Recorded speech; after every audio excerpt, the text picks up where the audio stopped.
চিকেনের পরেই যেটা আমার সবচেয়ে বেশি প্রিয় সেটা হলো এই এঁচোড়ের তরকারি।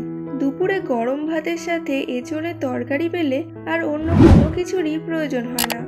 তাহলে চলুন বন্ধুরা, শুরু করা যাক আজকের রেসিপি এঁচোড়ের তরকারি। এঁচোড়ের তরকারি করার জন্য প্রথমে জল গরম করে এঁচোড়ের কষটা বের করে নেব।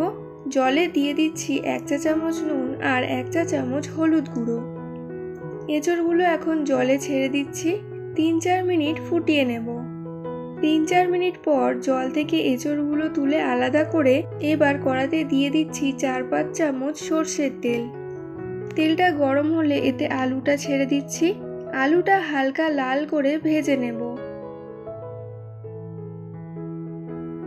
2-3 মিনিট ভেজে আলুটা তুলে নিয়ে এবার এঁচোড়টা ছেড়ে দিচ্ছি। এঁচোড়টাও 2-3 মিনিট একটু ভেজে নিতে হবে। আমি যে এঁচোড়টা নিয়েছি এতে দেখতেই পাচ্ছেন দানা একটাও নেই।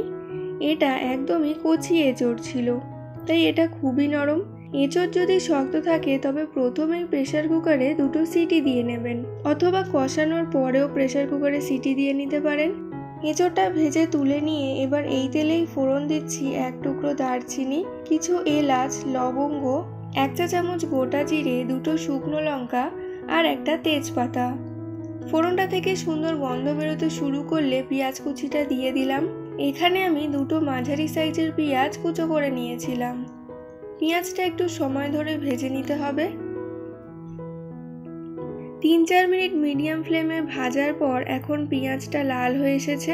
এবার দিয়ে দিচ্ছি 2 চামচ আদা রসুন বাটা আর 1 চামচ কাঁচা লঙ্কা বাটা। সামান্য একটু জল দিয়ে আদা রসুনটা ভালো করে ভেজে নেব, যাতে এর কাঁচা গন্ধটা না থাকে। একটা বড় সাইজের টমেটোর পেস্ট দিয়ে দিলাম। আদা রসুনের কাঁচা গন্ধটা চলে গেলে এবার গ্যাসের ফ্লেম লোতে রেখে কিছু মশলা দিয়ে দেব। যেমন এতে দিয়ে দিচ্ছি স্বাদমতো নুন, 1 চা চামচ হলুদ গুঁড়ো, 1 চা চামচ জিরে গুঁড়ো, 1 চা চামচ ধনে গুঁড়ো আর 1 চা চামচ কাশ্মীরি লঙ্কার গুঁড়ো। মশলাটা 2 মিনিট কষিয়ে নিয়ে এবার ভেজে রাখা এঁচোড়গুলো দিয়ে দিচ্ছি। মশলার সাথে এবার এঁচোড়টাও কষাতে হবে।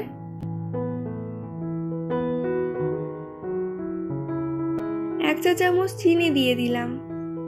এবার ভেজে রাখা আলুটা দিয়ে দিচ্ছি।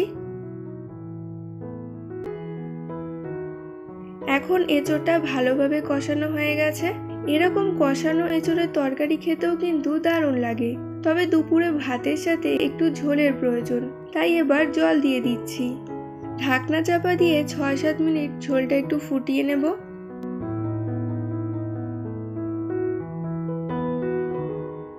6-7 মিনিট পর একটু দেখে নিচ্ছি।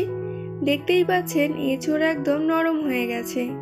এবার দিয়ে দিচ্ছি 1 চা চামচ গরম মশলার গুঁড়ো আর 1 চামচ ঘি। সবটা ভালো করে মিশিয়ে এবার আমি নামিয়ে নেব। তাহলে বন্ধুরা, আমাদের আজকের এই রেসিপি এঁচোড়ের তরকারি একদম তৈরি। এই এঁচোড়ের তরকারি খেতে আপনাদের কেমন লাগে তা কমেন্ট করে অবশ্যই জানাবেন।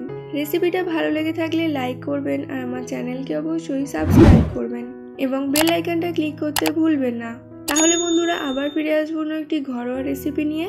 সকলে সুস্থ থাকবেন আর সঙ্গে থাকবেন। ধন্যবাদ।